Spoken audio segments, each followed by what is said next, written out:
महाराष्ट्र के एकदम पूर्वी छोर पर विदर्भ में इस वक्त मैं मौजूद हूं। विदर्भ ही में है नागपुर और नागपुर से लगभग 100 किलोमीटर दूर यहाँ काटोल में हम मौजूद हैं। और काटोल से भी थोड़ा अंदर की तरफ आते हैं तो धरतवाड़ा वो गांव है जहां आज मैं आपको ले आई हूं। धरतवाड़ा क्या है?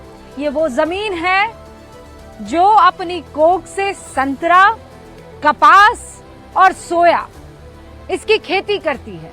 यहाँ के किसान इन ये तीन चीजें हैं उनके दम पर अपना जीवन यापन करती हैं। और ये वो इलाका है जहां पर अनिल देशमुख 1995 से मतलब निर्दलीय लड़े थे, फिर 99 में एनसीपी बनी, तब से एनसीपी का हिस्सा है शरद पवार गुट का, और महाराष्ट्र के गृह मंत्री रहे। फिर देवेंद्र फडणवीस ने उनके ऊपर गंभीर आरोप लगाए, फिर ईडी और सीबीआई की जांच शुरू हुई, 14 महीने जेल में काटे और आज उनका बेटा सलिल देशमुख यहीं इसी इलाके से चुनावी मैदान में दमखम और ताल ठोक रहे हैं। लेकिन ये वही जमीन है विदर्भ जिसका मैं जिक्र कर रही हूं। यहां से नाना पटोले भी आते हैं, यहीं से नागपुर में आप जानते हैं हमारे ट्रांसपोर्ट मिनिस्टर वो भी यहीं से आते हैं। आप अगर बात कर लीजिए अनिल देशमुख की तो वो इसी इलाके से ताल्लुक रखते हैं और इसीलिए ये बड़ा महत्वपूर्ण इलाका हो जाता है। 68 सीटें हैं यहाँ पर 288 में से 62 माफ कीजिएगा। और ऐसे में यही वो इलाका है जो तय करने वाला है कि महाराष्ट्र में महायुति की जीत होती है या फिर महाअघाड़ी बाजी मार ले जाती है।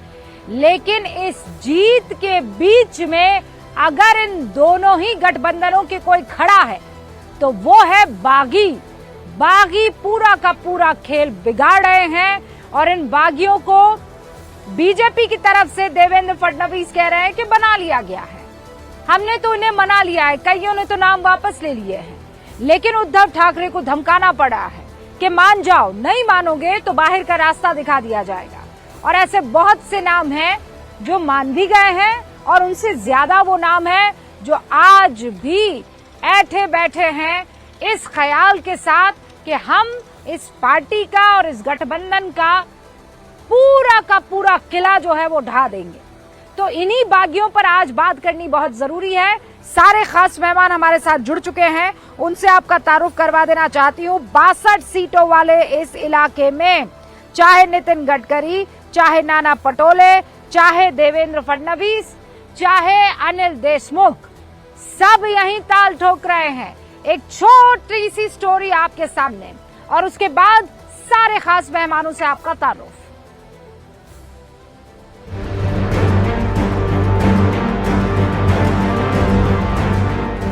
पहले सीट शेयरिंग की टेंशन, फिर टिकट बंटवारे में टकराव और अब नेताओं की बगावत ने दोनों धड़ों की धड़कनें बढ़ा दी हैं। लंबी मान मनोबल के बाद महायुति अपने 25 बागियों को मनाने में कामयाब रहा, जिसमें बोरीवली से बीजेपी के कद्दावर नेता गोपाल शेट्टी ने भी अपना नाम वापस ले लिया।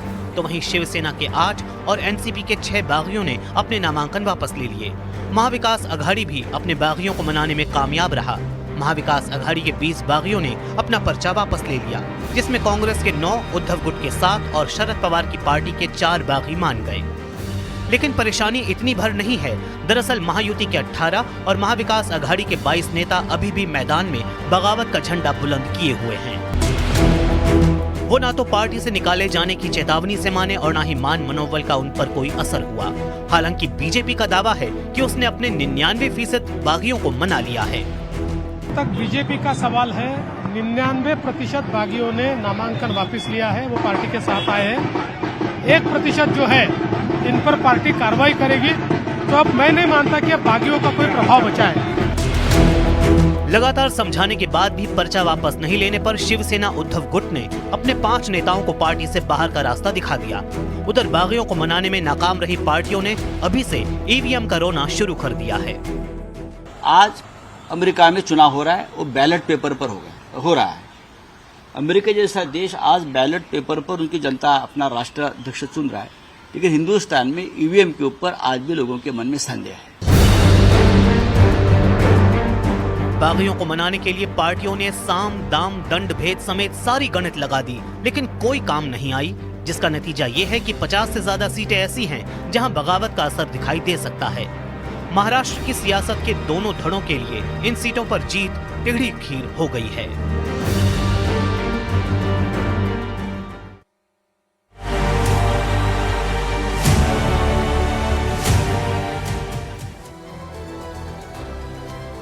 चारों तरफ नजर घुमा लीजिए, आपको यहाँ सिर्फ खेत और खलियान नजर आएंगे, हरियाली नजर आएगी, लेकिन डर हर किसी के मन में है, और खासकर जिन्होंने सफेद पोशाक पहनी हुई है। मैं नेताओं की बात कर रही हूँ।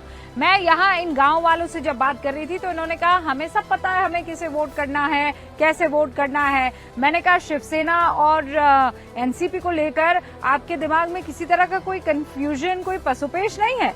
तो उन्होंने कहा ना, कतई नहीं है, हम नाम से जानते हैं, हम चेहरे से पहचानते हैं, चिन्ह जो है अभी हमारे लिए इतना महत्वपूर्ण नहीं है।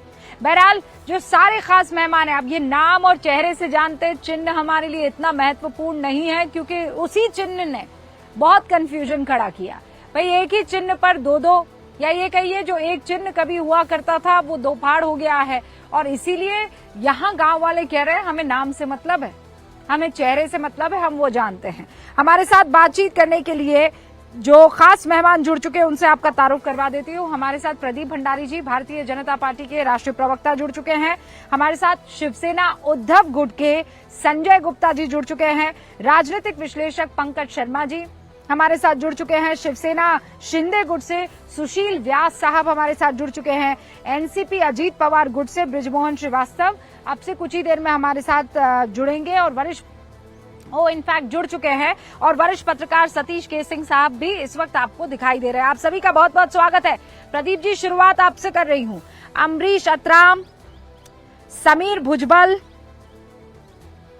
हिना गावित, ये वो तमाम नाम हैं जो इस वक्त, प्रकाश निकम, ये वो तमाम नाम हैं जो आपके लिए अभी टेढ़ी खीर साबित हो सकते हैं। क्या महायुति को बड़ा नुकसान अघाड़ी की बजाय ये बागी पहुंचा सकते हैं?